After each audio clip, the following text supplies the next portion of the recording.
नमस्कार, F&O की पाठशाला में आप सभी का स्वागत है। मैं हूं मानसी दवे और इस पाठशाला में क्लास बाय क्लास हम आपको उस विषय के बारे में सिखा रहे हैं जो विषय को सीखने की आप में मंशा तो हमेशा ही थी, लेकिन कोई विशेषज्ञ, कोई एक्सपर्ट आपके पास कभी नहीं था जो आपको इस विषय को, इस टॉपिक को आसानी से सिखा सके। मैं बात कर रही हूँ वायदा बाजार की और इस विषय को आसानी से सिखाने वाले हमारे प्रोफेसर हैं जी बिजनेस के मैनेजिंग एडिटर अनिल सिंघवी जी। मैं भी स्टूडेंट हूँ। अनिल जी, आज जो हम बात कर रहे हैं एक्सपायरी के बारे में, वायदा बाजार में एक्सपायरी मतलब दवाई की एक्सपायरी के बारे में सुना है मैंने, खाने पीने की चीजों में एक्सपायरी के बारे में सुना है मैंने। वायदा बाजार में एक्सपायरी क्या होती है? वैसे एक अच्छी बात है कि हम जल्दी एक्सपायरी पर आ गए हैं। हमारे मेरे ख्याल से 7वां सेशन है, 7वीं क्लास है। लेकिन हाँ, जैसे दवाओं में एक्सपायरी होती है, खाने पीने की चीजों में एक्सपायरी होती है, उसमें वायदा कारोबार में भी एक्सपायरी होती है। और एक्सपायरी होती है उस सीरीज की, उस कॉन्ट्रैक्ट की। यानी कि फर्ज करें आप जून के महीने में ट्रेड कर रहे हैं, तो जून की सीरीज जब खत्म होगी, जिस दिन को खत्म होगी उसे एक्सपायरी डे कहते हैं। यानी कि उस दिन वो सीरीज खत्म हो जाएगी, आगे से कोई नई सीरीज होगी। किसी भी समय में वायदा कारोबार में 3 सीरीज खुली रहती है। पहली सीरीज जो उस महीने की है उसको कहते हैं करंट सीरीज जी। दूसरी सीरीज अगले महीने की, कि फर्ज करें आप जून में हैं तो अगली सीरीज होगी आपकी जुलाई की, और उसको कहते हैं नेक्स्ट सीरीज। और तीसरी सीरीज होती है वो उसके भी अगले महीने की, जो कि इस केस में हो गया अगस्त, जिसे कहते हैं फार मंथ सीरीज। तो अब ये होगा कि जून की सीरीज जब खत्म होगी उस दिन एक नई सीरीज खुल जाएगी, वो सितंबर की होगी।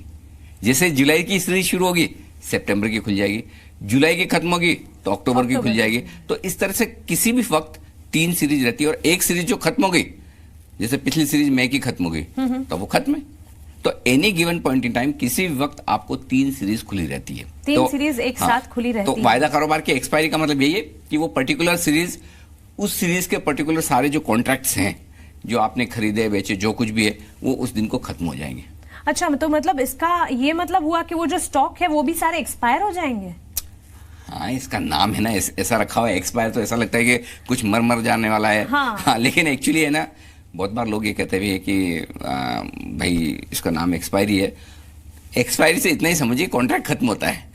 अच्छा, शेयर खत्म नहीं होता, शेयर तो लिस्टेड है, रहेगा, लाइफ लॉन्ग रहेगा, लेकिन उस पर्टिकुलर सीरीज का जो शेयर है वो खत्म हो जाएगा, अगली सीरीज का तो रहेगा ही। अच्छा, मतलब वही पर्टिकुलर शेयर अगले सीरीज में मैं फिर से खरीद सकती हूँ, उसमें खरीद सकते हैं, बेच सकते हैं। देखिए क्या होता है, मैं बताता हूँ आपको।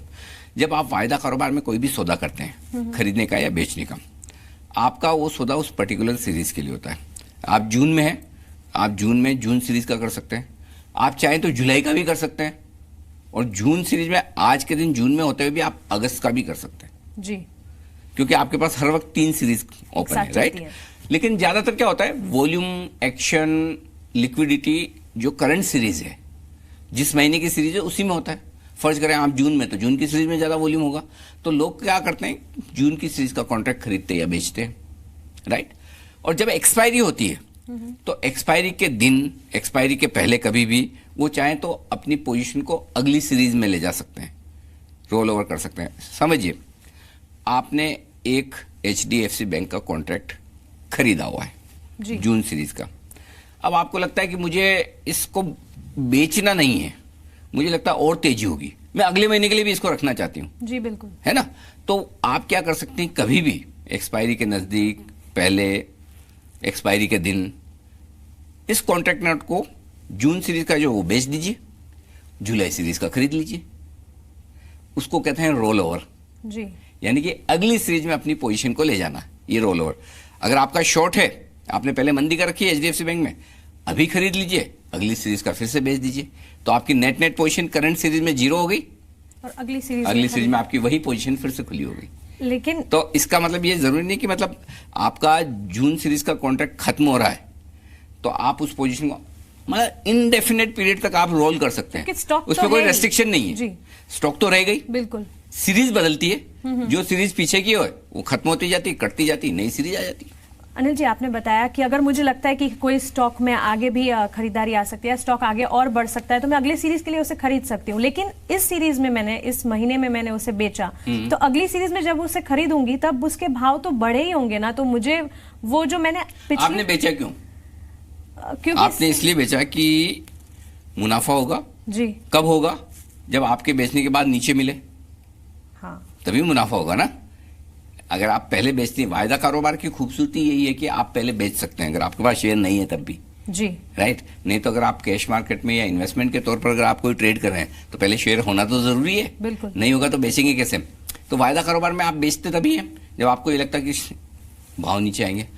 फर्ज करें भाव नीचे आ गए और आपको लगता है नहीं और नीचे आएंगे, मुझे अभी जल्दी मेरी पोजीशन खत्म नहीं करनी, या फिर ये भी हो सकता है कि बेचा है और भाव बढ़ गए, तो आपको लगता है नहीं अभी नहीं, थोड़ा देर में और इंतजार करना चाहता हूं, भाव नीचे आएंगे, तो फिर आप क्या करेंगे? इस सीरीज में जब आपने बेचा है, इस सीरीज में खरीद लीजिए वापस और उसी वक्त अगली सीरीज का बेच दीजिए, तो ये आपकी पोजीशन रोल ओवर हो गई। इसको कहते हैं शॉर्ट रोल ओवर, क्योंकि आपकी शॉर्ट पोजीशन थी, मंदी की पोजीशन थी, आपने बेचा हुआ था, उसको आपने रोल ओवर कर दिया। ठीक उसी तरह से जब आपकी खरीदारी की पोजीशन है और आपको अगली सीरीज में ले जानी है, तो इस सीरीज में बेच दीजिए, अगली सीरीज का खरीद लीजिए, उसको कहते हैं लॉन्ग रोल ओवर। अच्छा, मतलब सोच समझ के इस बाजी को खेलना। इसमें मजा ही तब आएगा अगर हम आगे का अगर हम डिराइव करके कर सके, इसीलिए इसे डेरिवेटिव। लेकिन एक ये सवाल है कि इसका जो नाम पढ़ा एक्सपायरी, तो एक तरह से एक्सपायरी एक बहुत ही नेगेटिव सा नाम है, तो इस नाम के पीछे का कारण क्या है? मतलब खत्म हो रहा है इसलिए एक्सपायरी? कारण तो खाली सिर्फ यही कि कोई कॉन्ट्रैक्ट या कोई सीरीज एक्सपायर हो रही है, लेकिन लोग मजाक में ये भी कहते हैं कि उस दिन ट्रेडर्स एक्सपायर हो जाते हैं क्योंकि एक्सपायरी के वक्त आमतौर पर बड़ा उतार चढ़ाव होता है, स्टॉक्स, इंडेक्स, किसी भी तरह का बड़ा वोलेटिलिटी दिखाते हैं और उसमें कई सारे ट्रेडर्स के पैसे लग जाते हैं। आपकी तेजी की पोजीशन है, स्टॉक एकदम गिर जाए, मंदी की पोजीशन है, स्टॉक एकदम बढ़ जाए, शॉर्ट कवरिंग हो जाए, तो इसलिए लोग मजे मजे में कहते हैं कि एक्सपायरी के दिन दो चीजें होती है, एक तो सीरीज एक्सपायर होती है, दूसरे ट्रेडर्स जिन्होंने जरूरत से ज्यादा बिना सोचे समझे अगर ट्रेड कर लिया तो बोले दोनों एक साथ एक्सपायर होते हैं। बिल्कुल। लेकिन आपने एक बार बताया था कि जिस तरह से इंडेक्स स्टॉक्स जो होते हैं, कमोडिटीज होते हैं, सबकी एक्सपायरी होती है। ये एक्सपायरी, ये जो हम एक्सपायरी की बात कर रहे हैं, वो कब होती है और इन सब की एक्सपायरी एक साथ ही होती है? हाँ, ये एक अच्छा सवाल है। इस सीरीज, जो भी आपकी सीरीज चल रही है, उस सीरीज की एक्सपायरी हर महीने के आखिरी गुरुवार को होती है। आखिरी गुरुवार को महीने के, जब बाजार बंद होते हैं 3:30 बजे। अच्छा, तो मतलब अभी जून है, वो तो आपका एक्सपायरी पॉइंट है। ओके, जून है तो जून का जो आखिरी गुरुवार होगा उसके 3:30 बजे एक्सपायरी होगी। ये एक्सपायरी है वायदा कारोबार की, जो इक्विटी की हम बात कर रहे हैं। जो कमोडिटीज में होता है उनके अलग अलग हैं। एग्री कमोडिटीज की एक्सपायरी अलग दिनों में होती है, बुलियन की एक्सपायरी अलग दिनों में होती है, तो उनके अपने अपने नियम हैं, उनकी डेट्स अलग है, लेकिन वो इक्विटी मार्केट से संबंधित नहीं। तो इक्विटी मार्केट से जो संबंधित है उनकी एक्सपायरी हर गुरुवार को, हर महीने के आखिरी गुरुवार को होती है। आखिरी गुरुवार हर महीने का, मतलब आखिरी गुरुवार को तो वैसे स्टॉक मार्केट भी खुला हुआ रहता है, क्यों वीकेंड को क्यों नहीं कर लेते हम इस एक्सपायरी को? खोलना पड़ेगा मार्केट हाँ, मतलब वो फिर आपको अलग से आके एक्सपायरी, इसलिए ये बात सही है कि गुरुवार की जगह वो शुक्रवार भी हो सकता था, या डेट के बजाय डे के बजाय कोई डेट भी हो सकती थी कि महीने का आखिरी दिन ही रख लो। अब इसके पीछे क्या लॉजिक है मुझे नहीं पता, ये गुरुवार ही क्यों रखा गया है। लेकिन ये चीज क्लियर है कि अगर गुरुवार के दिन छुट्टी है तो उसके एक दिन पहले होगी, बुधवार को, आखिरी बुधवार को। अगर उस दिन भी छुट्टी है तो आखिरी मंगलवार को, तो मतलब गुरुवार के बाद नहीं होगी, ये पक्का पता है। दूसरी चीज, इसके पीछे कोई लॉजिक नहीं है कि ये गुरुवार को ही क्यों है। अब जो एनएससी ने पहले से रूल बना रखे हैं वो चल रहे हैं। दूसरे एक्सचेंजेस जैसे एनसीडीएक्स, एमसीएक्स जो हैं, जहां कमोडिटीज की एक्सपायरी होती है, वहां डेट फिक्स है 5 तारीख और 20 तारीख, कमोडिटी करेंसी। हाँ, वहां 5 तारीख और 20 तारीख डेट फिक्स है, लेकिन पता नहीं इसके पीछे क्या लॉजिक, और इसको हमेशा याद रखना पड़ता है। अगर डेट फिक्स हो जाए ना, सबको याद है भाई, हाँ 20 तारीख को एक्सपायरी होनी है या 5 तारीख को होनी है, लेकिन अब थोड़ा हमें मेहनत करनी पड़ती है, डेट याद रखनी पड़ती है कि अच्छा इस महीने गुरुवार कब आ रहा है। सर, एक किडिश सा सवाल हो सकता है, लेकिन अगर गुरुवार के दिन अगर छुट्टी है तो फिर एक्सपायरी? एक दिन पहले वही मैंने बताया कि चाहे बुधवार को, अगर गुरुवार के दिन छुट्टी है तो बुधवार को, बुधवार को भी छुट्टी है तो मंगलवार को, पहले होगी बाद में नहीं होगी। बाद में नहीं होगी। चलिए, तो एक्सपायरी हर महीने के आखिरी गुरुवार को होती है। बहुत ही इंटरेस्टिंग टॉपिक है एक्सपायरी, इस पर आगे भी बहुत सारे सवाल हैं। आप जुड़े रहे हमारे साथ। नमस्कार।